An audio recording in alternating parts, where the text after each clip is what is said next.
Tersebutlah sebuah kisah dahulu kala di rumah Mandar, tepatnya di Polewali Mamasa, Sulawesi Barat. Hiduplah seorang anak perempuan yang berkepribadian baik, sopan, dan hormat kepada ayah serta ibunya. Selain itu, ia rajin membantu pekerjaan rumah. Anak itu bernama Ichichi. Ichichi tinggal dengan kedua orang tuanya dan seorang adik laki-lakinya yang masih kecil. Sang ayah adalah seorang nelayan yang sering berlayar berbulan-bulan mengarungi lautan luas untuk mencari ikan, sedangkan ibunya adalah seorang wanita yang sederhana, di rumah merawat dan mendidik anak-anaknya dengan penuh kasih sayang. Ichichi mengerjakan pekerjaan rumah tangga dengan sabar dan ikhlas. Adik Ichichi bernama Ikacho. Ichichi sangat menyayangi adiknya. Mereka berdua sangat rukun bermain bersama. Kedua orang tua Ichichi sangat sayang kepada mereka berdua. Mereka sekeluarga hidup bahagia walaupun tinggal di tepi hutan. Pada suatu waktu, seperti biasa, ayah Ichichi akan pergi berlayar, maka mereka sekeluarga sibuk mempersiapkan bekal yang akan dibawa ayahnya, seperti makanan dan minuman untuk persediaan selama berbulan-bulan di lautan. Ayah Ichichi tak lupa selalu berpesan kepada keluarganya untuk menjaga diri selama ditinggalkan. Cici, Kacho, kalian jangan nakal, sayangi dan patuhi ibu kalian dan bantulah pekerjaan ibu kalian. Begitu kata ayah Ichichi kepada anak-anaknya. Ayah Ichichi juga berpesan kepada ibu Ichichi agar menjaga anak mereka dengan baik, dan untuk tidak memekkan ikan besar yang ada di atas tapang loteng rumah. Rumah mereka adalah rumah panggung yang sederhana, di atas rumah mereka terdapat loteng yang biasanya dijadikan gudang barang-barang atau makanan, seperti beras, ikan kering, dan telur ikan. Ikan besar yang dilarang dimakan itu adalah ikan hasil tangkapan ayah Ichichi tempo hari yang telah dikeringkan. Mereka sekeluarga mengantar kepergian ayah Ichichi di pinggir pantai. Perahu sandek itu pun berlayar membelah lautan luas, meninggalkan daratan dengan harapan pelayar-pelayarnya akan segera kembali pulang bertemu dengan anak keluarga dan sukses membawa hasil ikan yang banyak. Hari demi hari dilalui Ichichi, Ikacho, dan ibunya. Mereka menjalani kehidupannya seperti biasa. Ichichi bermain di bawah kolong rumahnya atau mencari hasil panen di kebun bertiga. Pada suatu hari lauk ikan yang menjadi makanan pokok mereka setiap hari telah habis. Mau tidak mau mereka harus mencari alternatif makanan lauk yang lain atau makan tanpa laut ikan karena mereka harus menunggu ayah mereka kembali dari berlayar dan kembali ke daratan berkumpul bersama keluarga. Karena ler biasa makan berlauk ikan dan sudah lidah kelahan unluk memakan ikan, Ikacho yang masih kecil dan manja merengek pada ibunya. Bu, aku mau makan ikan. Kala Ikacho, sabarlah, nak, tunggu ayahmu pulang, kala ibu Ichichi. Tidak mau, aku mau sekarang, kata Ikacho lagi. Ikacho mulai menangis, Ichichi yang mendengar adiknya merengek juga meminla pada ibunya. Sedikit saja bu, kala Ichichi. Ichichi dan Ikacho tahu kalau di atas loleng rumah mereka tersimpan ikan besar yang lidak boleh dimakan seperti perintah ayah mereka. Elbu Ichichi pun sudah menjelaskan kepada anak-anaknya. Akan tetapi, karena anak-anaknya merengek lerus dan karena kasihnya kepada anak-anaknya, ibu Ichichi kemudian mengambil ikan besar itu. Pikir ibu Ichichi kalau diambil sedikit lidak apa-apa, nanti akan dijelaskan kepada suaminya kalau anak-anak mereka ingin sekali makan ikan. Elbu Ichichi rela melanggar pesan suaminya demi kebahagiaan anak-anak mereka. Sang ayah pun kemudian pulang. Selelah beristirahat dan menyantap makanan, mereka berkumpul di depan beranda rumah dan melepaskan kerinduan kepada keluarga.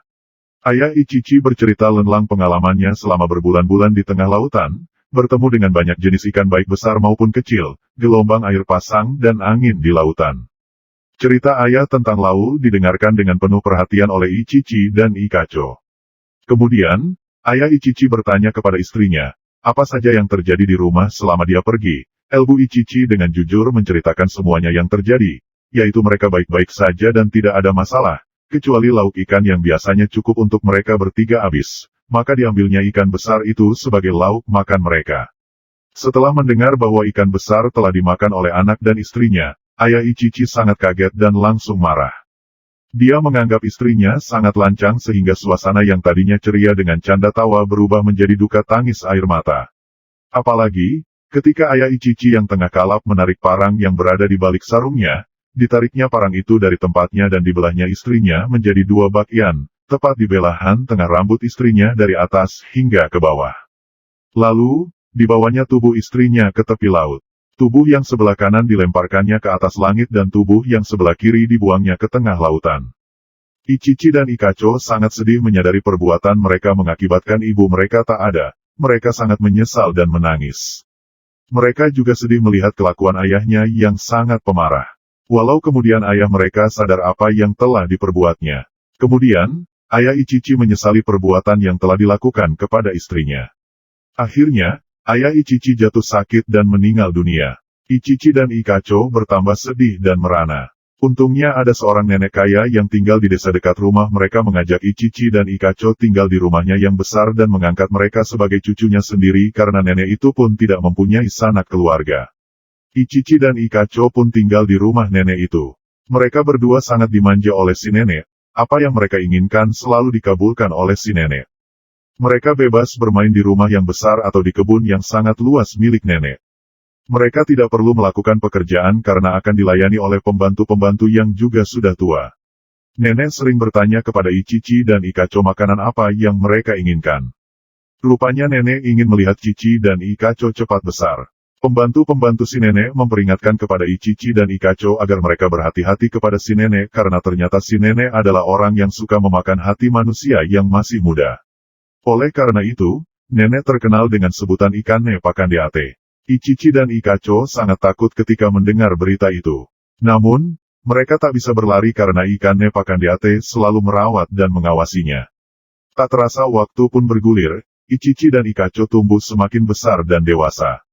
Mereka berdua semakin cerdas dan tetap berhati-hati kepada Ikane Pakandeate. Ikane Pakandeate pun sudah tidak sabar memakan hati mereka. Rambutnya sudah banyak yang memutih, kulitnya sudah berkerut, matanya telah rabun, giginya telah hancur, dan jalannya membungkuk sehingga perlu hati manusia untuk membuatnya sehat dan muda kembali.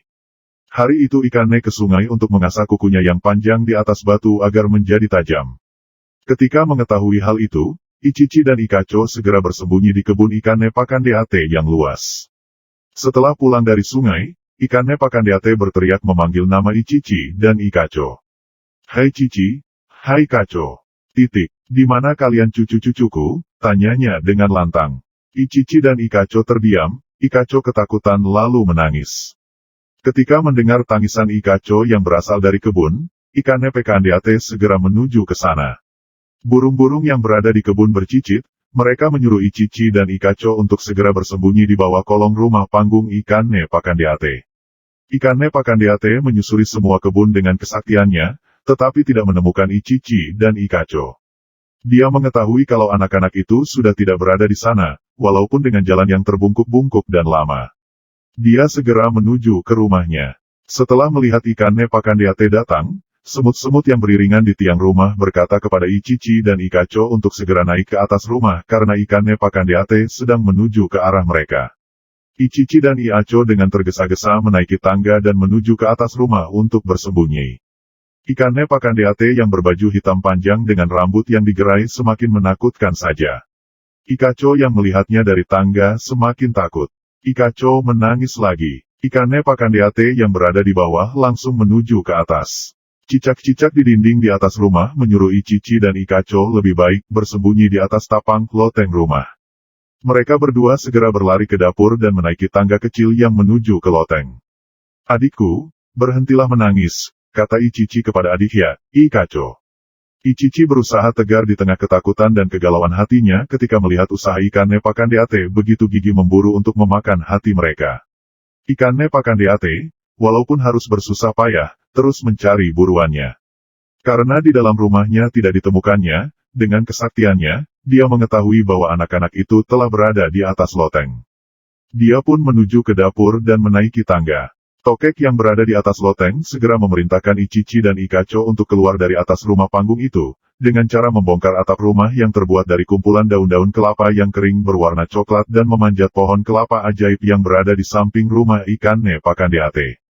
Pohon kelapa ajaib itu sangat tinggi, konon ujung daunnya sampai menyentuh ujung langit.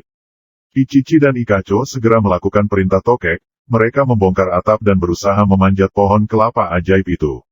Ikacho sudah mahir memanjat pohon kepala. Dia yang memanjat pertama dan menyuruh kakaknya memegangnya dari belakang. Mereka berdua saling menolong dalau memanjat pohon kelapa yang sangat tinggi itu.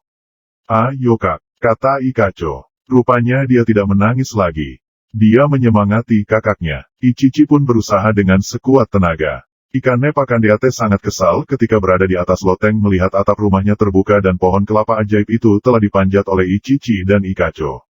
Padahal, pohon kelapa itu sejak dulu tak ada yang berani memanjatnya. Dia pun berusaha memanjatnya, tetapi tubuhnya sudah tidak kuat lagi, sehingga jatuh ke tanah. Sementara itu, Ichichi dan Ikacho berjuang untuk sampai di puncak pohon kelapa. Karena tidak ingin bertemu dengan Ikane Pakandeate, tidak lama kemudian mereka sudah tiba di atas langit. Ternyata, di pintu langit dijaga oleh dua orang perempuan. Ichichi dan Ikacho dihadapkan kepada Ratu Langit karena dianggap sebagai penyelundup. Ratu Langit ternyata perempuan yang sangat cantik dan bijaksana. Sebenarnya Ratu Langit marah karena ada dua anak manusia yang dengan lancang memasuki daerah kekuasaannya, yaitu Istana Langit. Namun, setelah melihat keadaan Cici dan Ikacho yang sangat menderita, Ratu Langit merasa kasihan. Apalagi, Ichichi dan Ikacho berterus terang bahwa mereka tengah diburu oleh nenek pemakan hati manusia. Ichichi dan Ikacho pun dijadikan tamu kerajaan. Mereka diberi pakaian yang layak dan pantas. Mereka berdua juga diberi makanan dan minuman. Anehnya, di langit banyak makanan dan minuman dari bumi yang telah disediakan, tetapi mereka tidak pernah menemukan lauk ikan. Sudah berhari-hari Ichichi dan Ikacho tinggal di langit. Mereka berdua memohon kepada Ratu Langit agar diizinkan hidup lebih lama di Sitana sampai mereka berdua merasa aman dan nyaman untuk kembali ke bumi. Ratu Langit mengizinkan mereka tinggal lebih lama di langit dengan syarat, yaitu selama di langit mereka harus bekerja kepada Ratu Langit. Akan tetapi, semua pekerjaan telah dikerjakan oleh semua pembantu Ratu Langit sehingga Ichichi dan Ikacho hanya bertugas sebagai tukang sisir rambut dan tukang pijit Ratu Langit. Maaf Ratu, bila hamba lancang, hamba ingin bertanya, mengapa di tengah-tengah belahan rambut Ratu ada belahan kulit kepala? Tanya Ichichi yang terkejut ketika melihat kepada Ratu Langit. Ikacho yang tengah memijat Ratu Langit berhenti memijat. Ratu Langit pun bercerita dengan terus terang tentang dirinya. Dia dahulu adalah makhluk bumi yang menikah dan mempunyai dua anak, perempuan dan laki-laki. Ketika dia tinggal di bumi, mereka masih sangat kecil. Karena kasih dan sayangnya kepada anak-anaknya, Ratu Langit melanggar pesan suaminya. Akhirnya, si suami memotong tubuhnya menjadi dua bagian. Yang satu dibuangnya ke tengah laut dan yang satunya lagi dilemparkan ke atas langit sehingga dia pun menjadi Ratu Langit. Dia pun tidak mau lagi memakan ikan yang menjadi penyebab kejadian yang dramatis itu. Setelah mendengar cerita Ratu Langit, meledaklah tangisan Ichichi dan Ikacho. Mereka menyadari bahwa Ratu Langit adalah ibunya yang lama tidak bertemu. Mereka bertangis-tangisan dalam suasana yang penuh haru. Ichichi dan Ikacho meminta maaf kepada ibunya, Ratu Langit. Ratu Langit pun memaafkan kesalahan anak-anaknya. Akhirnya, mereka pun hidup berbahagia. Ichichi dan Ikacho selalu mematuhi ibunya dan tidak akan melanggar kata-kata ibunya lagi. CRITAPUN berakhir. Titik. Di balik cerita ini banyak hikmah yang dapat dipetik. Pertama, anak-anak harus mematuhi kedua orang tuanya. Kedua, dalam menyelesaikan masalah haruslah dengan hati tenang dan dengan cara musyawarah agar tidak merugikan diri sendiri dan orang lain. Ketiga, kita harus berhati-hati dan tidak percaya sepenuhnya pada kata-kata dari mulut manis seseorang.